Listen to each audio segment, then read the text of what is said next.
అందరికీ నమస్తేనుల్లా welcome to MR media Telangana. This is Rekha. రాష్ట్రం మొత్తం ఒకటే చర్చ నడుస్తూ ఉన్నది, Jubilee Hills by elections. Jubilee Hills by ఎలక్షన్లలో ఎవరి గెలుపును ప్రజలు కోరుకుంటా ఉన్నారు అనేది ఇప్పటికే చాలా అంశాలలో బయటపడ్డది.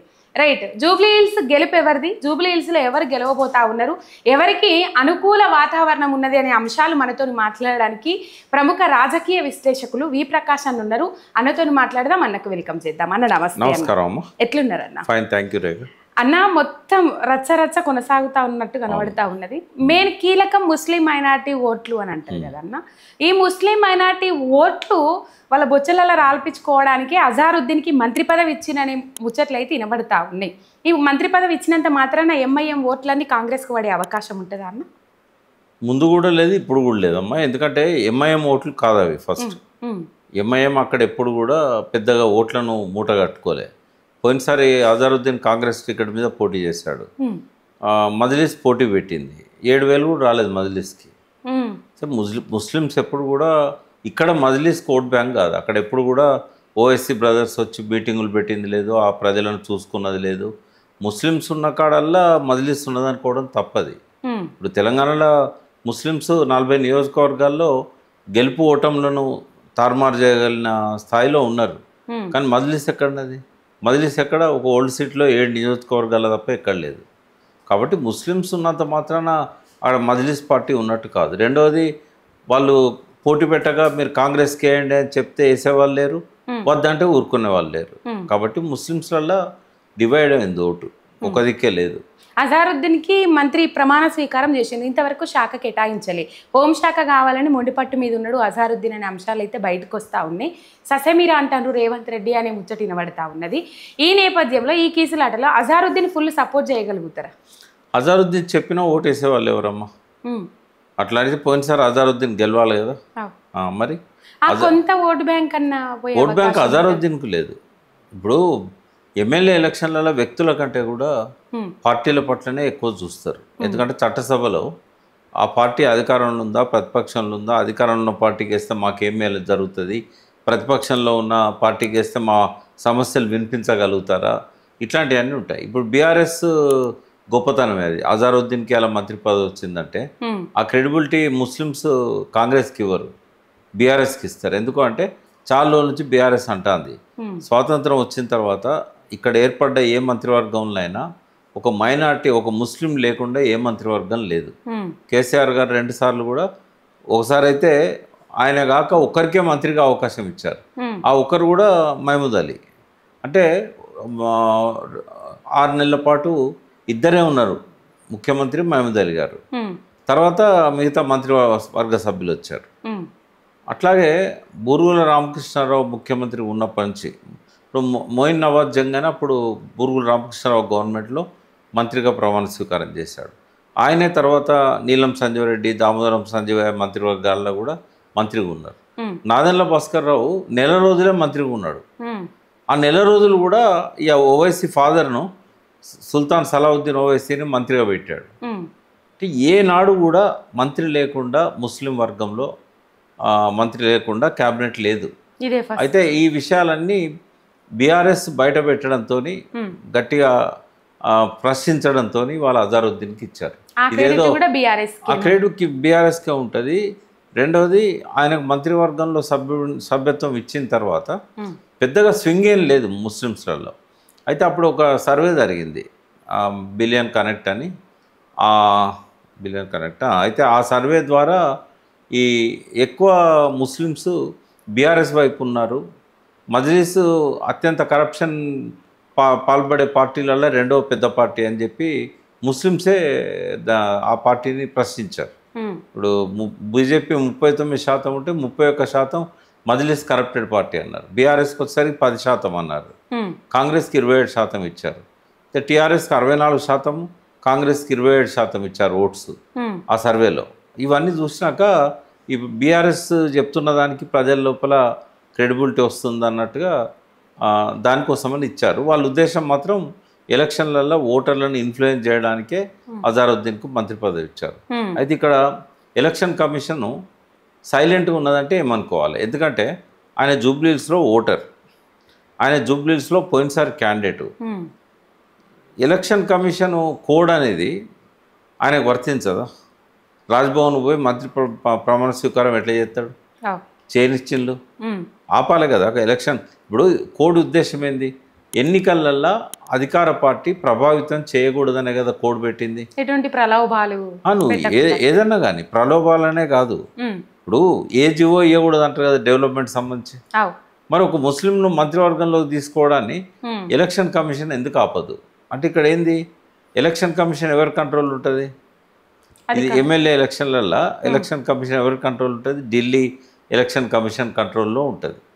అంటే బీజేపీ గవర్నమెంట్ చేతిలో ఉన్న ఎలక్షన్ కమిషను సైలెంట్గా ఉన్నదంటే ఏమనుకోవాలి? అంటే వాళ్ళు సపోర్ట్ చేస్తుంటారే కదా బీజేపీ వాళ్ళు, కాంగ్రెస్. అంతే కదా. ఇప్పుడు అజారుద్దీన్ మంత్రి పదవి తీసుకోవడాన్ని ఆపాలి కదా, ఒకరోజు ముందే కదా వాళ్ళు ఇచ్చింది. తర్వాత బీజేపీ నాయకులే పోయి కంప్లైంట్ ఇచ్చారు కదా ఎలక్షన్ కమిషన్ దగ్గర. అంటే పైనుంచి ఏదో మేము కొట్టినట్టు ఉండాలి, నువ్వు ఏడ్చినట్టు ఉండాలి. ఇప్పుడు మరి నిజంగానే నువ్వు బీజేపీ పార్టీ కనుక దాన్ని అడ్డుకోదలుచుకుంటే పిటిషన్ ఇచ్చుడు కాదు, కిషన్ రెడ్డి పోయి ఎలక్షన్ కమిషన్ కలిసి దాన్ని ఆపాలి కదా. ఎట్లా ప్రమాణ స్వీకారం చేస్తాడు? ఆ జూబ్లీహిల్స్ ఓటర్లను ఇన్ఫ్లుయెన్స్ చేయడానికే కదా. మరి ఎట్లా దాన్ని ఆపాలి కదా. రెండవది, గవర్నర్ కోటాలో ఎమ్మెల్సీగా ఆయనకి ఇచ్చారు, అది సుప్రీంకోర్టులో పెండింగ్ ఉంది. ఇప్పుడు అది 6 నెలలు దాటొచ్చు, 1 year పట్టచ్చు. ఇప్పుడు 6 నెలల లోపల వేరే ఎలక్షన్ అయితే వచ్చేది లేదు. మరి ఈయన ఎక్కడ పోటీ చేయాలి, ఎక్కడ గెలవాలి? ఇప్పుడు అది వాయిదాలు పడుకుంటా పోతే ఈయన 6 నెలలే కదా మంత్రి. 6 నెలల లోపల ఈయన ఎమ్మెల్యే అన్న కావాలి, ఎమ్మెల్సీ అన్న కావాలి. మరి ఎమ్మెల్సీ పిటిషన్ పెండింగ్ ఉన్నది సుప్రీంకోర్టులో. ఎవరైనా గ్యారంటీ ఇస్తారా అది 6 నెలల్లో అవుతుందని? రెండవది, ఈయన గవర్నర్ కోటాకు అర్హుడే కాదు. అప్పుడు అర్హులు కాదనే కదా దాసోహ్ శ్రావణ్ని సత్యనారాయణ గారిని గవర్నర్ గారు కన్సిడర్ చేయలేదు. కోర్టు కూడా చెప్పింది కదా. మరి కోదండరాం ఎట్లా ఎలిజిబుల్ అవుతాడో అజారుద్దీన్ ఎట్లా ఎలిజిబుల్ అవుతాడు? ఆయన ఒక పార్టీకి అధ్యక్షుడు, ఈయనేమో ఏకంగా మంత్రి. మరి గవర్నర్ కోటాలో ఎట్లా వస్తారు వీళ్ళు? గవర్నర్ కోటాలో ఆర్టికల్ రాజ్యాంగం ప్రకారంగా 171 Clause 5 కింద నామినేట్ చేయవచ్చు. కానీ ఎవరిని చేయాలి? సాహిత్యంలో కానీ, కళలలో కానీ, తర్వాత సోషల్ వర్క్లో కానీ, సైన్స్ అండ్ టెక్నాలజీలో కానీ, వీటిలలో నిష్ణాతులైన వాళ్ళు చట్టసభలలో ఏదైనా ఒక చట్టం చేయాలనుకున్నప్పుడు వాళ్ళ సలహాలు అవసరం కాబట్టి ఆ కేటగిరీలోకి వెళ్ళి తీసుకోవాలి. క్రికెట్ అనేది ఆర్ట్ కిందికి రాదు, స్పోర్ట్స్లో ఉన్న వాళ్ళని నామినేట్ చేయమని చెప్పి రాజ్యాంగంలో లేదు. కాబట్టి ఈయన 6 నెలలే ఉంటాడు, 6 నెలల తర్వాత దిగిపోతాడు. కాబట్టి అది ముస్లింలలో కూడా పెద్ద భ్రమలేం లేవు. ఇది మా కోసం ఓట్ల కోసం అని ఇచ్చారు తప్ప ఇది కంటిన్యూ చేసేది కాదు. నిజంగానే ముస్లింల పట్ల ప్రేమ ఉంటే మన అద్దంకి దయాకర్ లాంటి వాళ్ళకి ఎమ్మెల్సీ ఇచ్చినప్పుడు అప్పుడే అజారుద్దీన్కి ఇచ్చేవాళ్ళు, లేదా షబ్బీర్ అలీకి ఇచ్చేవాళ్ళు. షబ్బీర్ అలీ చాలా పెద్ద నాయకుడు ముస్లిం కమ్యూనిటీలో, ఆయనకి ఎందుకు ఇయ్యారు? ఆయనకి ఇవ్వాలి కదా. ఒక అడ్వైజర్గా పడేశారు. అడ్వైజర్ ఏముంటుంది రోలు. ఆయన వరకు 4 కార్లు ఉంటాయి, ఎస్కాట్ ఉంటుంది, క్యాబినెట్ ర్యాంక్ ఉంటుంది, సౌకర్యాలు ఉంటాయి తప్ప ముస్లింలకు ఆయన చేయగలిగింది ఏం లేదు కదా. అదే ఒక మినిస్ట్రీ ఇస్తే ఆయన చేయగలుగుతాడు కదా. అంటే రేవంత్ రెడ్డికి కానీ కాంగ్రెస్ పార్టీకి కానీ ముస్లింల ప్రేమ లేదు, ఈ ఓట్ల మీదనే ప్రేమ ఉంది అనేది దీనివల్ల స్పష్టమవుతుంది. మజ్లిస్ జూబ్లీహిల్స్లో లేదు అన్నప్పుడు ఇప్పుడు అసదుద్దీన్ ఓవైసీని వచ్చి రోడ్ షో చేయండి అని రేవంత్ రెడ్డి బతిలాడాల్సిన అవసరం ఏమున్నది? ముస్లిమ్స్ ఉన్నారమ్మా. నేను అనేది ఏంటంటే ముస్లిమ్స్ ఉన్నారు అక్కడ, దాదాపుగా 1,20,000 మంది ఓటర్సే ఉన్నారు కదా. మరి లేరని ఎట్లా అంటాం? ఉన్నారు. ఓవైసీని రమ్మని అడుగుతుండొచ్చు. కానీ ఇక్కడ ఏమవుతుందంటే ఓవైసీకి అజారుద్దీన్ కూడా మంచిగా ఉండదు. ఎందుకంటే ఇక్కడ మజ్లిస్ ఏమనుకుంటుంది అంటే ఇది మా జాగీర్ అనుకుంటుంది. ఇంకో సెలబ్రిటీగా ఎదగనియ్యారు వాళ్ళు. ఇప్పుడు అజారుద్దీన్ మంత్రి పదవి ఇస్తే ఓవైసీని మించిపోతాడు కదా. అందుకని ఆయన ముందే సెలబ్రిటీ కదా, అన్ని ఇంటర్నేషనల్ పాపులారిటీ ఉన్న వ్యక్తి అజారుద్దీన్. కాబట్టి ఆయన దగ్గరికి జనం పోతారు కదా మంత్రి అయితే కనుక. పోవద్దు కదా, ఎందుకంటే పేరు ఒక్కరికే రావాలి, ఇంకొకరికి రాకూడదు కదా. అది ఇంకొకరికి పేరు వస్తే కాల్వట్టి లాగుడు ఉంటుంది. ఓవైసీ రోడ్ షోకి వచ్చినా కూడా పెద్ద ఫరక్ పడేది ఏముండదు అన్న. ఇప్పుడు రోడ్ షోలు కాంగ్రెస్ పార్టీ బీఆర్ఎస్ పార్టీ జోరు మీద సాగుతూ ఉన్నాయి, నడుస్తూ ఉన్నాయి. అయితే ఈ పథకాలు ఇచ్చిన తర్వాత రేవంత్ రెడ్డి అంటాడు సన్న బియ్యం కట్ చేస్తాం, రేషన్ కార్డు కట్ చేస్తాము, ఈ మహిళలకు ఫ్రీ బస్సు కట్ చేస్తాము, మీరు జూబ్లీహిల్స్లో కారు పార్టీకి ఓటు వేసినట్లయితే అని మాట్లాడతారు. అంటే అట్లా కట్ చేసే అవకాశాలు ఉంటాయా అన్న? ఎందుకు ఈ మాటలు మాట్లాడాల్సిన అవసరం? అంటే ఒక్క కాన్స్టిట్యున్సీలో కట్ చేయడం సాధ్యం కాదు. ఇప్పుడు ఇటువంటి ధమ్కీలను కూడా ఎలక్షన్ కమిషను సీరియస్గా తీసుకోవాలి. ఆయన ముఖ్యమంత్రి కదా, ఇన్ఫ్లుయెన్స్ చేయడానికి ఏది చేయకూడదు. అంటే వరాలు ఇవ్వడమే కాదు, శాపాలు కూడా పెట్టకూడదు, ధమ్కీలు కూడా ఇవ్వకూడదు. ఇదంతా కూడా ఎలక్షన్ కోడ్ ఉల్లంఘన కిందకే వస్తుంది. కేవలం జీవోలు ఇవ్వడమే కాదు, ఇచ్చిన రద్దు చేస్తా అంటే కూడా దాని కిందకే వస్తుంది. అది కోడును మనం ఓ స్ఫూర్తితో తీసుకుంటాం కదా, ఆ స్ఫూర్తితో ఆలోచించినప్పుడు ధమ్కీలు ఇవ్వడం కూడా తప్పది. రెండవది అవి అమలయ్యేటి కావు, ఆయన ఇచ్చిన వరాలు అమలయ్యేటి కావు, ఆయన ఇచ్చే ధమ్కీలు కూడా అమలయ్యేటి కావు. ఎందుకంటే 119 నియోజకవర్గాల్లో ఒక్క నియోజకవర్గంలో ఎట్లా కట్ చేస్తాడు? హైకోర్టు ఊపుకుంటుందా? రాజ్యాంగం ముందు అందరం సమానమే కదా. మరి ఒక నియోజకవర్గం ప్రజలు ఏం తప్పు చేసినా కట్ చేస్తాడు? అది సాధ్యమయ్యేది కాదు, ఆచరణ సాధ్యం కాదు అది. అన్న పలు సర్వేలు వస్తాయి, ఎలక్షన్ల ఆధారంగా పలు సర్వేలు వస్తాయి. సర్వేలు అంటే ఒకప్పుడు నమ్మకం ఉండే, ఇప్పుడు పోయిన బీఆర్ఎస్ గెలుస్తుంది, బీఆర్ఎస్ గెలుపు ఖాయం అని చెప్పేసి అసెంబ్లీ ఎన్నికలలో చాలా సర్వేలు వచ్చినాయి. దాదాపు సర్వేలు వచ్చిన తర్వాత తీరా చూస్తే బీఆర్ఎస్ ఓడిపోయింది. ఇప్పుడు కూడా చాలా సర్వేలు వస్తున్నాయి. ఈ సర్వేలన్నింటినీ ఏ విధంగా చూడొచ్చు? అంటే ఈ సర్వేలు ఎవరు చేస్తారు, ఎందుకు చేస్తారు, ఎట్లా చేస్తారు? అంటే సర్వేలలో ఒక 5% లేదా 3% ప్లస్ ఆర్ మైనస్ ఉంటుంది. కొన్నిసార్లు పల్స్ దొరకదు, కొన్నిసార్లు దొరుకుతుంది. అట్లా ఒక్కోసారి వాళ్ళ అంచనా తప్పు కావచ్చు, ఒక్కోసారి పార్టీలు చేయించుకునే సర్వేలు కావచ్చు. అవి చేయించుకోరని ఏం లేదు, వాళ్ళకి తప్పు వచ్చినా కూడా జనాన్ని ఇన్ఫ్లుయెన్స్ చేయడానికి ఈ పార్టీ గెలుస్తుంది అని చెప్పి అట్లా చేస్తారు. కానీ ఇవాళ జూబ్లీస్లో జరిగే సర్వే చూస్తే, మీరు ఏ సర్వే చూడండి, 6 నుంచి 10% వరకు బీఆర్ఎస్కి అనుకూలంగా వస్తుంది.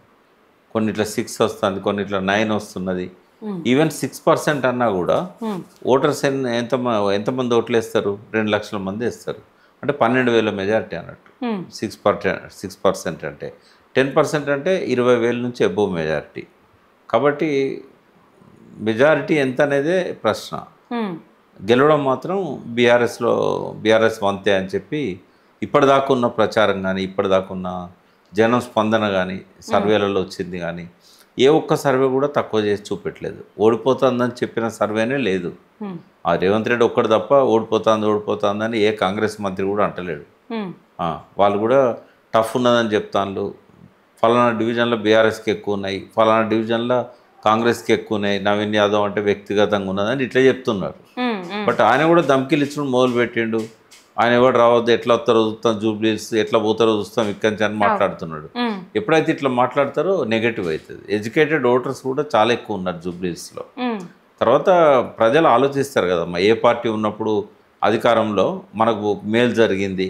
9.5 ఏళ్ళ బీఆర్ఎస్లో వాళ్ళకి చాలా నిధులు వచ్చినాయి, డ్రైనేజీలు, రోడ్లు అన్నీ బాగున్నాయి, వాటర్ వచ్చినాయి, ట్యాంకర్స్ లేకుండా చేశారు, నీటి కొరత తీర్చారు. తర్వాత స్ట్రాటజిక్ నాలా డెవలప్మెంట్ ప్రోగ్రామ్ అని సిటీలో 1000 కోట్లు ఖర్చు పెట్టి డ్రైనేజెస్ అన్ని కూడా కరెక్ట్ చేశారు. కొంచెం కోవిడ్ టైంలో కూడా అండర్ పాస్లు, స్టీల్ బ్రిడ్జిలు ఇట్లాంటివన్నీ వేసి ఫ్లైఓవర్లు కట్టి ట్రాఫిక్ సమస్యను చాలా వరకు పరిష్కరించారు. ఇప్పుడు ఓ 10-12 మెట్రో సిటీస్తో తీసుకుంటే హైదరాబాదే తక్కువ ట్రాఫిక్ ఉంది. నిరుద్యోగ సమస్య కొంతవరకు పరిష్కారమైంది, ప్రైవేట్ వాళ్ళకు ఉద్యోగాలు వచ్చినాయి. తర్వాత దీంతో పాటుగా అయితే ఇక్కడ 2 బెడ్రూమ్ ఇన్లే దాదాపుగా ఒక 3,000 పైన జూబ్లీస్లో ఉన్న వాళ్ళకు వచ్చినాయి. అదివరకు ఏ గవర్నమెంట్ ఇచ్చింది? తర్వాత వాటితో పాటుగా ఇండ్ల పట్టాలు వచ్చినాయి 58, 59 బస్తీలలో ఉన్న వాళ్ళకు. తర్వాత షాదీ ముబారక్, కళ్యాణ్ లక్ష్మి ఏ గవర్నమెంట్ పెట్టలేదు, కేసీఆర్ గారే పెట్టారు. తర్వాత 200 పెన్షన్ 2,000 చేశాడు. ఇట్లాంటివన్నీ చూస్తారు కదా. వీటితో పాటుగా అప్పుడు కుటుంబం మొత్తానికి రేషన్ బియ్యము 5 కిలోలు ఎంతో వచ్చేది. ఇప్పుడు అట్లా కాకుండా ఏం చేశారు, ప్రతి మనిషికి 5 కిలోల చొప్పున 6 కిలోల చొప్పున ఇచ్చారు. ఇవన్నీ చూస్తారు కదా. కొత్త రేషన్ కార్డులు ఇవ్వలేదు అనేది దుష్ప్రచారం. 6 లక్షల మందికి కొత్త రేషన్ కార్డులు వచ్చినాయి. కాకపోతే అప్పుడు ప్రతిదాన్ని ఒక పండుగలాగా ఈవెంట్ లాగా చేయలేదు కేసీఆర్. ఇవన్నీ మామూలుగా రొటీన్గా వచ్చేటి కదా. ఆయన కూడా తెలియదు, అన్ని కంప్యూటర్లో ఆటోమేటిక్గా అప్గ్రేడ్ అయిపోయినాయి, డిపార్ట్మెంట్ ఇచ్చుకుంటూ వెళ్ళిపోయింది. ఆ కనీసం మంత్రి కూడా వాళ్ళు ఇన్ఫార్మ్ చేయలే. అప్లికేషన్ పెట్టుకున్న వాళ్ళని వెరిఫై చేశారు, ఇచ్చేసుకుంటూ వెళ్ళిపోయారు. మంచి సాంప్రదాయం అది వాస్తవంగా. ఎందుకంటే పైరవీలు చేసుకోవాల్సిన అవసరం లేకుండా. అయితే ఇండస్ట్రీస్ వచ్చినాయి, ప్రైవేట్ జాబ్స్ వచ్చినాయి, గవర్నమెంట్ జాబులు కూడా 160,000 మందికి వచ్చినాయి. చెప్పుకోవడంలో కొంచెం వాళ్ళు వెనుకపోయారు. ఇప్పుడు మళ్ళీ కరెంటు కోతలు మొదలైనవి, మళ్ళీ వాటర్ ట్యాంకర్లు వస్తున్నాయి. ఒకప్పుడు ఎండాకాలంలో కూడా టీఆర్ఎస్ గవర్నమెంట్లో 40,000-50,000 కంటే ఎక్కువ ట్యాంకర్స్ రాలే నెలకు. ఇప్పుడు 2 లక్షలు దాటినాయి. వర్షాకాలంలో కూడా ఇప్పుడు ట్యాంకర్లు వస్తున్నాయి. ఎందుకంటే కొన్ని ఇళ్ళల్లో ఫంక్షన్స్ అవి ఉన్నప్పుడు వాళ్ళకు వచ్చే నల్ల నీళ్ళు సరిపోతలేవు. అంటే ఇవన్నీ చూస్తున్నారు వాళ్ళు. అప్పటి ప్రభుత్వం ఎట్లుండే అనేది చూశారు. ఇప్పుడు ప్రభుత్వం ఎట్లుందో చూస్తే 2 సంవత్సరాల నుంచి వాళ్ళు డ్రైనేజీని పట్టించుకోలేదు, రోడ్లను పట్టించుకోలేదు. ఎలక్షన్ వస్తుందని అంటే గోపీనాథ్ చనిపోయిన తర్వాత 60 కోట్లు పెట్టి ఏదో ఒక టూత్ పాలిష్ వర్క్స్ కొన్ని చేస్తున్నారు. అయితే వాళ్ళకి అర్థమైంది ఇప్పుడు ఎందుకు చేస్తున్నాడు, 2 ఏళ్ళ నుంచి ఎందుకు చేయాలి, గోపీనాథ్ అడిగినప్పుడు డబ్బులు ఎందుకు వేయాలి, ఇప్పుడు ఎందుకు ఇస్తున్నాడు అంటే ఎలక్షన్ కోసం. అంటే ప్రజలంటే ఓట్లేనా, సమస్యలు పరిష్కరించవద్దా. ఇప్పుడు ఎక్కువ హైదరాబాద్ సిటీలో ప్రతి ముగ్గురులో ఒక్కరు రియల్ ఎస్టేట్ అని చెప్తారు. మరి జూబ్లీహిల్స్ నియోజకవర్గంలో ఎన్ని వేల మంది రియల్ ఎస్టేట్ చేస్తున్నారు. రియల్ ఎస్టేట్ కుదేలు అయిపోయింది కదా, దెబ్బతిన్నది కదా. తర్వాత పట్టణంలో ఉండేవాళ్ళు ఆకాశం నుంచి రారు, పట్టణంలో పుట్టారు, అంత పల్లెలకి వెళ్ళే వచ్చి ఇక్కడ ఉంటున్నారు. ఆడ సమైక్య రాష్ట్రంలో అక్కడ నీళ్లు లేక వలసపోయి కొందరు హైదరాబాద్ వచ్చిన, కొందరు బొంబాయి వేన్లు, కొందరు బొగ్గుబాయి వేన్లు, కొందరు దుబాయ్ వేన్లు. అయితే వీళ్ళందరూ ఇక్కడ ఉండేటోళ్ళు అందరి మూలాలు ఊళ్ళల్లోనే ఉంటాయి. మరి కాపుల కాడ ఇవాళ రైతు బంధు ఇస్తున్నాడా, ఖరీఫ్లో ఇవ్వాల్సింది రబీ పంటలు పండడానికి ఇస్తున్నాడు. తర్వాత అది కూడా అందరికి ఇవ్వట్లేదు. 4 సార్లు ఇవ్వాల్సినవి 2 సార్లే ఇచ్చిండు. రుణమాఫీ 48,000 కోట్లని బ్యాంకులు చెప్పినాయి. లేదు 42,000 కోట్లు అన్నారు, ఇచ్చింది 18,000 కోట్లు. అసెంబ్లీలో అబద్ధాలు చెప్పారు 22,000 కోట్లు ఇచ్చినట్టుగా. వాటితో పాటుగా రైతు రుణమాఫీ అని చెప్పారు, ఇది 48,000 కోట్లది. ఇది కాకుండా రకరకాల స్కీములలో వాళ్ళకు పెన్షన్సే ఉన్నాయి. ఉదాహరణకు 4,000 చేస్తానని 2,000 చేసి, 2,500 మహిళలకు ఇస్తానన్నాడు, ఇవ్వలేదు. తులం బంగారం ఇస్తామన్నాడు. కళ్యాణ లక్ష్మి వాటితో పాటుగా కళ్యాణ లక్ష్మి చెక్కులు ఇవ్వలేదు. ఇలా 15,000 మందికి కళ్యాణ లక్ష్మి చెక్కులు పెండింగ్ ఉన్నాయి. 26,000 మందికి షాదీ ముబారక్ చెక్కులు పెండింగ్ ఉన్నాయి. ముస్లింస్ ఆలోచించాలి. హిందువులు ఎక్కువ జనాభా ఉంటారు, కానీ హిందువులకు కొంత ఇచ్చిండు, కానీ ముస్లింలకి ఏం తప్పు చేసిందని 26,000 మంది కళ్యాణ షాదీ ముబారక్ చెక్కులు ఎందుకు ఇవ్వలేదు? అలా జూబ్లీహిల్స్ వాళ్ళు ఉండరా?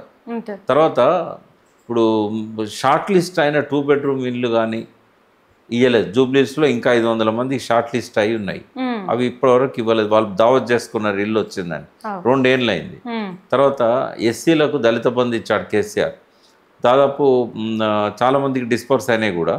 బట్ తర్వాత షార్ట్ లిస్ట్ అయిన దళిత బంధు ఇక్కడ కూడా కొంతమందికి షార్ట్ లిస్ట్ అయింది. ఏది మన హైదరాబాద్ జూబ్లీహిల్స్లో కానీ ఇతర ప్రాంతాల్లో కానీ వాళ్ళకు కూడా ఇవ్వలేదు. దళిత బంధు ఉన్నదా లేదా తెలియదు, ఇప్పుడు ఇస్తాడా ఇవ్వడా తెలియదు. నోటికాడికి వచ్చిన బుక్ ఎత్తగొట్టిండు 10 లక్షల రూపాయలు అనేది వాళ్ళ కోపం ఉండదా? ఇవాళ 28,000 ఓట్లు ఉన్నాయి దళితులై, వాటితో పాటుగా ఈ కాపులై.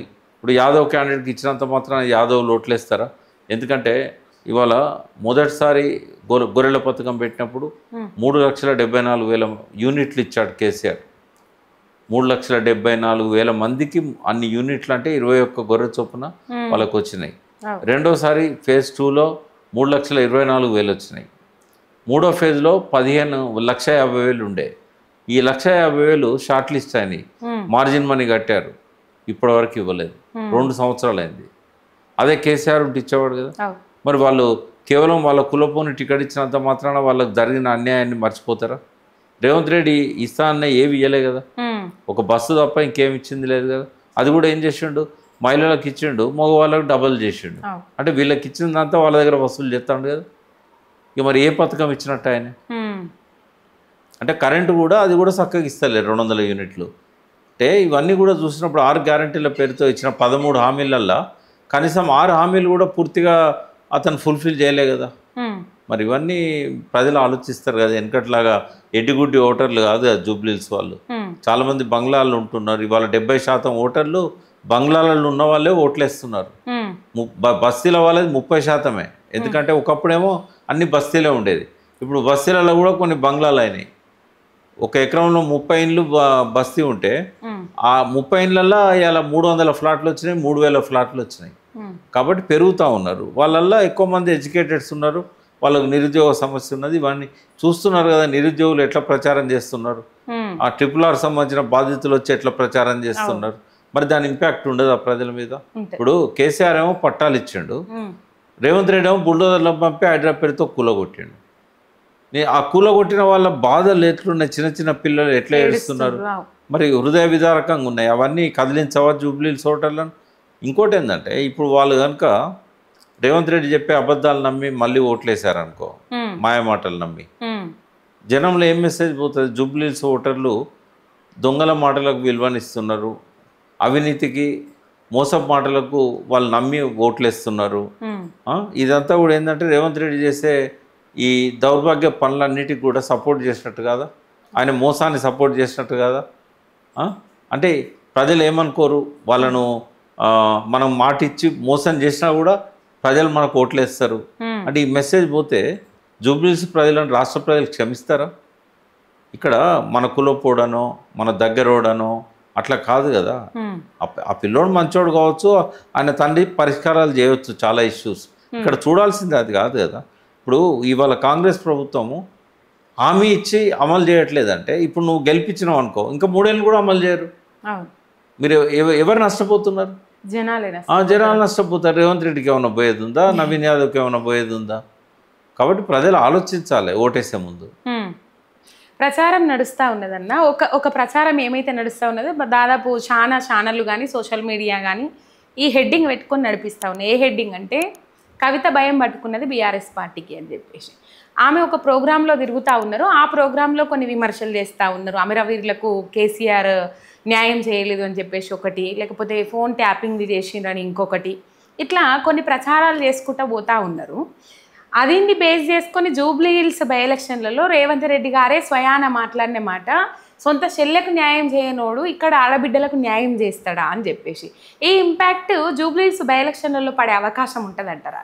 అస్సలు ఉండదు. ఫస్ట్ ఏంటంటే ఈ సొంత చెల్లెకే న్యాయం చేయలేని ఎక్కడన్నా చెప్పుకున్నదా ఆమె? నాకు మా అన్న అన్యాయం చేసిండని ఎక్కడన్నా చెప్పిందా? ఆమె ఇక్కడ చెప్పలే. ఆమె ఏమన్నదంటే వాళ్ళ మధ్య కొన్ని రాజకీయమైన విభేదాలు ఉన్నాయి, అవి వ్యక్తిగతమైనవి కాదు. ఆమె ఎందుకు బయటకు వచ్చింది? పార్టీలో ఈ సమీక్షలు చేయాలి, ఆ లెటర్తోనే కదా బయటకు వచ్చింది. అది వ్యక్తిగతమైనదా రాజకీయమైనదా? ఆమె ఎన్నిసార్లు ప్రెస్లో మాట్లాడినా వ్యక్తిగతంగా మాకేం లేదు, మాదంతా కూడా ఏంటంటే పార్టీకి సంబంధించిన విషయాలు రాజకీయాలని చెప్పుకుంటూ వచ్చింది. ఇప్పుడు ఆ ఎలక్షన్లలో కూడా ఆమెకున్న అవగాహన ఏదైతే ఉన్నదో, మా ఎమ్మెల్యేలు మాకు వ్యతిరేకంగా చేశారు, అది కూడా పట్టించుకోలేదు పార్టీ అని, అది కూడా రాజకీయమే కదా. మరి ఈ రాజకీయమైన విభేదాలు అనేది అన్న అయింది, చెల్లెయింది, తమ్ముడైంది, అన్నేంది. రేవంత్ రెడ్డి కుటుంబంలో రాజకీయ విభేదాలు జైపాల్ రెడ్డితో లేకుండా వాళ్ళ సొంత మామ బీఆర్ఎస్లో ఉండే, ఆయన బిడ్డనిచ్చిన మామ బీఆర్ఎస్లో పోలిట్ బ్యూరోలో ఉండే ఆయనే. మరి రాజకీయాలు వేరు, వ్యక్తిగత సంబంధాలు వేరు. ఏమన్నా కుటుంబంలో వ్యక్తిగతంగా ఆమెకు అన్యాయం చేసిండని ఆమె చెప్పినప్పుడు ప్రజలు దాన్ని పట్టించుకుంటారు కావచ్చు, సొంత చెల్లెకు న్యాయం చేయలేదని. అట్లాంటిది ఎక్కడ లేదు కదా. ఆమె తాపత్రయపడ్డది కదా రాఖీ కడతా అని. అయితే కవిత మాట్లాడే దానిలో అమరవీరుల విషయంలో కొంత క్లారిటీ ఇవ్వాల్సిన అవసరం ఉన్నది. ఏంటంటే ఇప్పుడు రాజశేఖర రెడ్డి చనిపోయినప్పుడు ఎవరు చనిపోయినా కూడా రాజశేఖర రెడ్డి కోసమే చనిపోయాడని పత్రికల్లో రాశాయి. తెలంగాణ ఉద్యమంలో కూడా కొన్ని అటువంటివి వచ్చినాయి. ఆ టైంలో చనిపోయిన వాళ్ళు, లెటర్ పెట్టి చనిపోయిన వాళ్ళు కానీ, ఉద్యమంలో పాల్గొని ఎమోషనల్ అయి చనిపోయిన వాళ్ళు కానీ, వీళ్ళందరిది డాటా తీసింది గవర్నమెంట్. తీస్తేనే 550 చిల్లర వచ్చినాయి. ఏమన్నా మిస్ అయినాయి కూడా వాళ్ళ దృష్టికి తీసుకొచ్చినాయి, చేసిళ్ళు. అయితే 1200 మంది చనిపోయినట్టుగా అప్పుడు పేర్లు వచ్చినాయి. ఆ టైంలో పేపర్లలో వచ్చిన చనిపోయిన వాళ్ళందరి ఆత్మహత్యలు సహజంగా కూడా జరుగుతూ ఉంటాయి. అయితే ఆ టైంలో వచ్చిన వాళ్ళందరికీ కూడా తెలంగాణ కోసం చనిపోయాలని చెప్పి అక్కడ వాళ్ళు చెప్పడము, వీళ్ళు పత్రికలు వాళ్ళు రాయడము ఇట్లా. అయితే ప్రభుత్వం అన్నప్పుడు గుడ్డిగా పోదు కదా, వీళ్ళు కొన్ని నియమాలు పెట్టుకున్నారు. ఏది ఒకటేమో ఆత్మహత్యలు చేసుకున్నట్టుగా ఏదైనా లెటర్ కానీ పోలీస్ ఎఫ్ఐఆర్లో కానీ ఉండాలి, లెటర్ లేకపోయినా ఎఫ్ఐఆర్లో ఉండాలి. ఎఫ్ఐఆర్ ఎట్లా చేస్తారు? ఆ టైంలో ఎవరన్నా ఇతను తెలంగాణ కోసం చనిపోయాడు అంటే వాళ్ళు ఎంక్వైరీ చేస్తే రాస్తారు. అయితే ఏ ఆధారం లేని వాళ్ళకు ఇవ్వలేదు. ఒక స్పెషల్ జియో తీసుకురావాల్సి ఉండే, వెరిఫై చేసి నిజంగా వాళ్ళ ఊరికి పోతే లేదా వాళ్ళు ఉన్న వాడకు బస్తీకి పోతే ఈ తెలంగాణ కోసం చనిపోయాడా, అది వరకు తెలంగాణ ఉద్యమంలో ఉన్నాడా, ఏమన్నా సీసీటీవీ ఫుటేజ్ ఉన్నదా, లేదా ఆయనతో ఉద్యమంలో ఉన్నోళ్ళు ఎవరన్నా ఇతను ఉద్యమంలో ఉన్నాడని చెప్తారా, ఇవన్నీ కూడా ఉండే. ఇప్పుడు స్వాతంత్ర సమరయోధుల పెన్షన్ ఇచ్చినప్పుడు కూడా ఆధారాలు లేకపోతే ఏం చేసిండ్రు? ఇప్పుడు జైలు పోయి అందరు జైలు పోలే కదా, కొంతమంది జైలు పోయినా రికార్డు లేదు కదా. అందుకని ఏం చేసిండ్రంటే ఆ స్వాతంత్ర సమరయోధుల నాయకులు ఎవరైతే ఉన్నారో, చెన్నమనేని రాజేశ్వరరావు ఇట్లాంటి వాళ్లకు మీతో ఉద్యమంలో ఉన్నోళ్ళు ఎవరో మీరు వాళ్ళని రికమెండ్ చేయండి, పెన్షన్ ఇస్తామని చెప్పారు. కనీసం అట్లన్నా జరిగి ఉంటే బాగుండేది. అయితే కొంతమందికి అయితే ఇచ్చారు 550 మందికి, మిగిలిన వాళ్ళకి ఇవ్వాల్సి ఉండే. అది కొంచెం పొరపాటు జరిగింది అప్పుడు. అంటే వాళ్ళు ఏం చేశారు, స్ట్రిక్ట్గా రూల్ పెట్టుకున్నారు, ఎఫ్ఐఆర్ అని ఉండాలి, లేకుంటే ఇట్లా జరిగిందని చెప్పే అఫిడవిట్స్ లేకుంటే వాళ్ళు చెప్పి ఉండాలి. అయితే అక్కడ కొద్దిగా అందరికీ రాకపోవడానికి ఇంకో కొంచెం లిబరల్ ఉండి ఒక జీవో ఇచ్చుంటే బాగుండేది. అది మరి భవిష్యత్తులోనైనా చేస్తారేమో అని అనుకుందాం. ఒక్కటి ఏంటంటే ఆమె ఇలా జనం బాట పట్టింది, 33 జిల్లాలు తిరగాలనుకుంటుంది, దాన్ని ఎవరు తప్పు పట్టాల్సిన అవసరం లేదు. రెండవది, ఆమె వల్ల బీఆర్ఎస్ కంటే ఆమె మాట్లాడే మాటలల్లో సమస్యలు తీసుకొస్తుంది. మొన్న నిజామాబాద్ దగ్గర ఎక్కడో లంబాడి రైతు 3 ఎకరాలు జొన్న పండించుకుంటే అది ఫారెస్ట్ ల్యాండ్ లేకపోతే ప్రాజెక్టు కోసం ఆక్రమించిన ల్యాండ్ ఏదో ఉంది, అది ఖాళీగా ఉందనే వేసుకున్నాడు. అది వరకు ఆయన భూమే కావచ్చు అది. అయితే దాని మీద విషాన్ని చల్లిందట ఫారెస్ట్ వాళ్ళు. విషాన్ని చల్లి అది మొత్తం అంటే పెస్టిసైడ్ స్ప్రే చేస్తే అది చచ్చిపోయింది. అది విషం కదా, చచ్చిపోయింది. చచ్చిపోయాక అతను అలా మిగిలిన ఆ పెస్టిసైడ్ దాగి చచ్చిపోదామని అనుకున్నాడు, ఆ విషయం దాగి. అయితే ఇటువంటి ఇష్యూస్ ఇవాళ బయటకు వచ్చినాయి అనుకో, అది కాంగ్రెస్కు నష్టమే కదా. మరి ఆమె పోయి తీసుకొస్తుంది కదా బయటికి పోయి, ప్రజల సమస్యలను ఆమె ఎంతవరకు అయితే బయటికి తీసుకొస్తుందో అది అధికార పార్టీకే ఇబ్బంది అవుతుంది, అది ప్రతిపక్ష పార్టీకి కాదు అది. సెకండ్ ఏంటంటే ఆమె రాజకీయ పార్టీ పెట్టాలనుకున్నది, సర్వే కోసం పోయింది, ప్రజలు కోరితే నేను పెడతా అనుకుంటున్నది, దాన్ని తప్పట్టాల్సిన అవసరం లేదు. ఎంతమందికైనా రాజకీయ పార్టీలు పెట్టుకునే స్వేచ్ఛ ఉన్నది. అయితే నేను పెడితే నడుస్తుందా నడవదా, ఎవరైనా వస్తారా రారా, ఒక క్లారిటీ ఎంక్వైరీ కోసం పోయింది ఆమె. ఆ ప్రజల మద్దతు చూసి పెట్టాలన్నా, ఇప్పుడు పెట్టాలన్నా, ఏడాది పెట్టాలన్నా, లేకపోతే వద్దా, అసలే వద్దా, ఉన్న పార్టీలలోనే దేనిలన్నా పోవన్నా నిర్ణయం చేసుకోవడానికి ఆమె పోతా ఉన్నది. మనం దాన్ని తప్పట్టాల్సిన అవసరం లేదు. ఆమె మాట్లాడే మాటల్ని కూడా ఎంతవరకు అయితే ఆమె వ్యక్తిగత అంశాల్లోకి పోకుండా కేసీఆర్ చేసిన తప్పులను కూడా బయట పెట్టవచ్చు.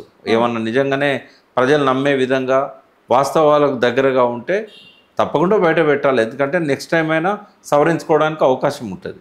అంతేగాని వ్యక్తిగత దూషణలు, వ్యక్తిగత ఆరోపణలు, ఆధారం లేని కాళేశ్వరంలో అవినీతి ఇట్లాంటివి పెట్టుకోవడం అనేది కరెక్ట్ కాదు. బట్ ఆమె ఏంటంటే ఇప్పుడు కేసీఆర్ ఆరోగ్యం బాగుండాలి, కేటీఆర్ ఆరోగ్యం బాగుండాలని కోరుకుంటే వాళ్ళని వ్యక్తిగతంగా చికాకు పెట్టే పనులు చేయకూడదు. ఆ కుటుంబంలో ఒక సభ్యురాలుగా రాజకీయంగా ఎన్నన్నా విమర్శించాలి. కేసీఆర్ పాలన మీద విమర్శలు చేయొచ్చు, భవిష్యత్తులో కేసీఆర్ ఏం చేయాలనో చెప్పొచ్చు. దాని విషయంలో ఎటువంటి ఇది కూడా లేదు. ఆమె వ్యక్తిగత నిర్ణయం, అది పార్టీ పెట్టాలనుకోవడం అనేది ఆమె జాగృతిలో ఉన్న వాళ్ళతో కలిసి ఆమె ఆలోచించుకుంటుంది, ఏదైనా జరగవచ్చు. కానీ ఆమె ఇంపాక్ట్ ఇప్పుడు జూబ్లీహిల్స్ మీద ఏమాత్రం ఉండదు. అది ఆమె చెప్పింది, మాకు సంబంధం లేదా ఎన్నికతోని, మా వాళ్ళు ఇష్టం వచ్చినట్టుగా వాళ్ళకు నచ్చినట్టుగా ఓట్లు వేసుకోవచ్చు అని చెప్పింది. దాన్ని మనం ఎందుకు దాదాపు జూబ్లీహిల్స్లో 4 లక్షల మంది ఓటర్లు ఉన్నారు, దాంట్లో 2 లక్షలు పాల్గొంటారని చెప్పారు. అంటే రాజ్యాంగము 18 సంవత్సరాలు నిండిన పౌరులందరికీ ఓటు హక్కు కల్పించింది కదన్న. రాను ఓటు హక్కు అనేది సంపన్నులకు కాదు పేదోళ్ళకే అనే కాడికి వచ్చిందంటే ఓట్లు ఎవరు దాదాపు ఇప్పుడు ఏఎన్ఓల లిస్ట్ తీసుకుంటే ఎక్కువగా రిచ్ క్యాండిడేట్స్ ఎవరైతే ఉంటారో వాళ్ళే ఎక్కువ పాల్గొన్నారన్న ఓట్లల్లో. అంటే వీళ్ళందరిలో చైతన్యం తీసుకొచ్చి 4 లక్షలకు కనీసం 3,50,000 లేక కాదమ్మా, వాళ్ళకి చైతన్యం లేక కాదు. ఇప్పుడు బంగ్లాలలో ఉండే ఆఫీసర్లు కానీ పెద్ద పెద్ద వాళ్ళు కానీ వాళ్ళు బయటకు వెళ్తే ఏసీ కార్లలో కూర్చుంటారు. వాళ్ళు ఎండలోనో వర్షంలోనో చలిలోనో మురికి బట్టలు వేసుకున్న వాళ్ళతో కలిసి లైన్లో నిలబడి ఓట్లేస్తారా? వేయాలి వాస్తవంగా, కానీ వేస్తారా? ఆడ లైన్లు ఎట్లుంటాయి తెలుసా నీకు? సపరేట్ లైన్లు ఉండవు. చదువుకున్న వాళ్ళకో లైను, డబ్బున్న వాళ్ళకో లైను. రాజ్యాంగం ముందు అందరు సమానమే కాబట్టి లైన్లన్నీ ఒక తిరగనే ఉంటాయి.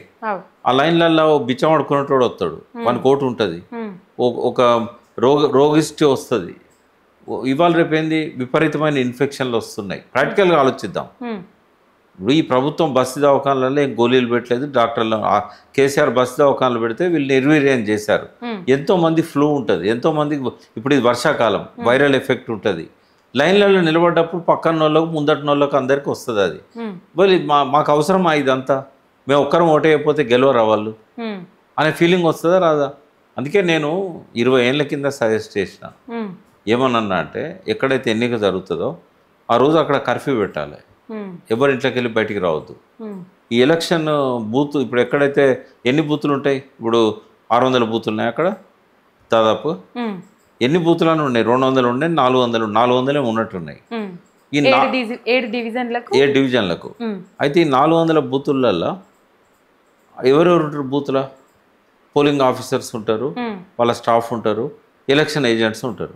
వీళ్ళందరూ కలిసి ఒక బస్సులోకి వస్తారు కదా, ఒక బస్సు పెట్టాలి, అందులో ఈ ఓటింగ్ మిషన్ పెట్టాలి. ఒక్కొక్క ఇంటి ముందర పోయి తలుపు కొట్టి వాళ్ళని బయటకు వచ్చి ఓట్లేయమని చెప్పాలి. అప్పుడు దొంగ ఓట్లు పడాయి, ప్రతి ఒక్కరు పోలింగ్లో పాల్గొంటారు. ఓటు వేస్ట్ కాదు. 20 ఏళ్ళు అయినాయని చెప్పబట్టి తెలియదు ఎలక్షన్ కమిషన్. వాళ్ళ ఉద్దేశం ఏంటంటే ఈ అధికార పార్టీలలో ఉన్న వాళ్ళు వీళ్ళందరూ వస్తే నిజాయితీగా ఓట్లు ఎత్తారు. డబ్బులు తీసుకునే వాళ్ళు గారు ఈ బంగ్లాలో ఉంటోళ్ళు, వాళ్ళకి ఇచ్చడానికి కూడా వీళ్ళు బోరు కదా. వాళ్ళు నిజాయితీగా ఓట్లేస్తే ఏమవుతుంది? మంచి పార్టీలు అధికారంలోకి వస్తాయి, మంచి క్యాండిడేట్లు ఎలక్ట్ అవుతారు. అట్లా కావద్దు కదా, కావద్దు కదా. వాళ్ళకి ఏంటంటే ఇలా వీళ్ళ మీద ఆధారపడే వాళ్ళు కావాలి, రౌడీలు కావాలి, గుండాలు కావాలి. వాళ్ళు ఎందుకు ఇస్తారు టికెట్? ఇప్పుడు నవీన్ యాదవ్తో అజారుద్దీన్ పోల్చినప్పుడే చూద్దాం మనం. అజారుద్దీన్ ఒక స్టార్ క్రికెటర్, దేశానికి ఎంతో పేరు తెచ్చిన వ్యక్తి కావచ్చు, educated. Naveen Yadav young ambition ఉన్న కుర్రోడు, ఆయన ఎక్స్పీరియన్స్డ్, ఆయన ఎంపీగా పనిచేశాడు. అజారుద్దీన్ ఇద్దరు కాంగ్రెస్ పార్టీ. మెరిట్ ప్రకారం ఇవ్వాలంటే ఎవరికి ఇవ్వాలి? అజారుద్దీన్కి ఇవ్వాలి. కానీ రేవంత్ రెడ్డికి అజారుద్దీన్ అవసరం లేదు. రేవంత్ రెడ్డికి నవీన్ యాదవ్ కావాలి. ఎందుకంటే బీసీ బిల్లు పెట్టిండు కదా, నేను బీసీల కోసం ఉన్నా అని చెప్పుకోవడానికి నవీన్ యాదవ్ కావాలి. అది నవీన్ యాదవ్ మీద ప్రేమతో ఇయ్యలే. బీసీ నేను బిల్లు పెట్టినా, అయితే బిల్లు పెడితే కేంద్ర ప్రభుత్వం పట్టించుకోలేదు, హైకోర్టు దాని పక్కకు పెట్టింది, అందుకని నా తప్పేం లేదని చెప్పడానికి ఇచ్చిండు. అందరు బీసీలు తిరగబడ్డారు రేవంత్ రెడ్డి మీద, బంద్ కూడా జరిగింది కదా. అయితే ఇట్లాంటి జెమ్మిక్స్ చేయడానికి అవకాశం ఉండదు. నేను చెప్పిన పద్ధతిలో కరెక్ట్గా ఓటింగ్ కనుక 99% అవుతుంది. ఆ 1% కూడా ఎవరైతే ఆ టైంలో ఇళ్ళల్లో లేరో, ఇప్పుడు ఎవరైనా ముస్లాం ఉన్నది, మంచాలనే పరిమితం ఉన్నది, ఆమె వచ్చి ఓటేది కదా. ఈ బస్సులో ఉన్నోళ్ళు పోలింగ్ బాక్స్ పట్టుకొని పోతారు, ఓటింగ్ మిషన్ పట్టుకొని, ఆ మంచాలనే ఆమెతో ఓటేయిస్తారు. చేస్తారా ఈ పని? చేయరు. నాలాగా సలహాలు ఇష్టం లేకనా వాళ్ళకు? ఇది ఇంత ఈ వ్యవస్థ భ్రష్టు పట్టిపోయింది. రాజ్యాంగం పేరుతో, ప్రజాస్వామ్యం పేరుతో జరిగేదంతా కూడా ఒక పెద్ద నాటకం. అన్న, గవర్నమెంట్ దవాఖాల పరిస్థితి చూసుకున్నట్లయితే అయితే మరి యంత్రాంగం ఎందుకు ఇట్లా తయారైందో తెలియదు. 2 ముచ్చట్లు చెప్తా అన్న. నిన్నటిది ఒక ముచ్చట చెప్తా. చేవెళ్ళ రంగారెడ్డి దగ్గర ఒక బస్ యాక్సిడెంట్ అయింది. దాంట్లో డ్రైవర్తో కలిపి 21 మంది చచ్చిపోయినారు. చచ్చిపోయిన వాళ్ళని బయటకు తీసినప్పుడు వాళ్ళను అంబులెన్స్లో పెట్టన్నా ఇంటికి పంపించాలి కదన్న. మామూలుగా ఈ ట్రాఫిక్ పోలీసు వాళ్ళు రోడ్డు మీద నిలబడి బండ్లు ఎత్తుకొని పోతారు కదా, గసువంటి దాన్ని ఏమో బండి అంటారన్న. ఆ బండిలా ఒకరి మీద ఒకరిని కనీసం చచ్చిపోయిన వాళ్ళకి కూడా ఇంత మర్యాద ఇవ్వకుండా ఇంటికి పంపించిరా లేకపోతే దావకాలకు పంపించిరా తెలియదు, అట్లా వేసుకోపోయారు చచ్చిపోయిన వాళ్ళు. అదొకటి. మహబూబాబాద్లో ఒక పేషెంట్ ట్రీట్మెంట్ కోసం వచ్చిండు, అటెండర్ ఎవరు రాలే, జిల్లా ఆసుపత్రి వాళ్ళు వైద్యులు నిరాకరించిరట మేము వైద్యం చేయమని. ఆయన ఏ కండిషన్లు ఉన్నారో తెలియదు. ఆయన పోయి ఆ ఆవరణలో పడుకున్నాడట. పడుకున్న ఆయన తీసుకుపోయి మార్చురీలో వండబెట్టిండు. 3 రోజులు అయింది. 3 రోజుల నుంచి ఆ శవాల మధ్య ఆన్నే వాసన పీల్చుకుంటున్నాడు. ఈయల్ల చనిపోయిండు. ఆయన ఇంటికి పంపించిన తర్వాత ఈయల్ల చనిపోయిండు. స్వీపర్ పోయి గుర్తించేంత వరకు ఆయన బతుకున్నాడు అని ఆయన చూసిన పాపాను ఓలే. ఏం చెప్తారన్న ఇటువంటివి చూసినప్పుడు? ఏమనిపిస్తుంది? బాధ అనిపిస్తుంది అమ్మా. ఇప్పుడు మానవ కోణం అనేది ఉండాలి. ఏ పనిలో స్వీపరే కావచ్చు, అటెండరే కావచ్చు, డాక్టరే కావచ్చు, ఒక హ్యూమన్ వాల్యూస్, మానవ విలువలు అనేటివి ఉండాలి. అది లేకపోతే ఇక సమాజం భ్రష్టుపట్టిపోతుంది.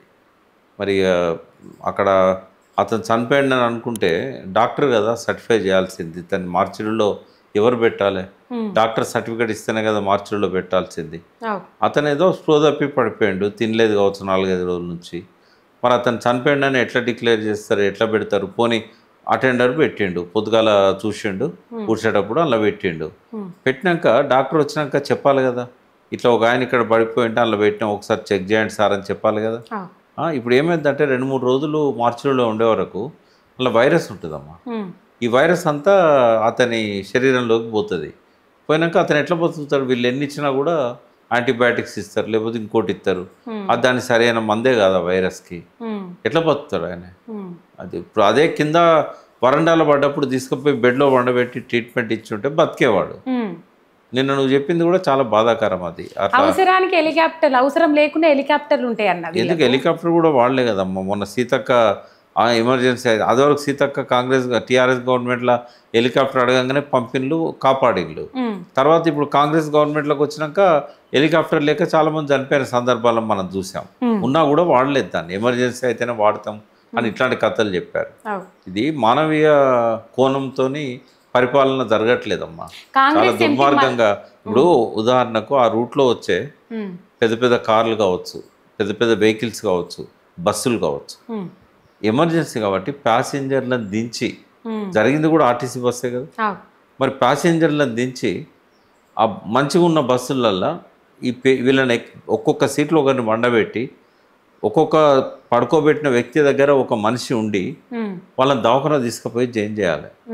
ఒకరి మీద ఒకరిని పికప్ వ్యాన్లలో వేయడం ఏందమ్మా? కుక్కల వాళ్ళు ఏమన్నా కుక్కలను పట్టుకపోయినట్టుగా. చాలా దారుణం ఇది. ఇటువంటివి జరగకూడదు. Thank you.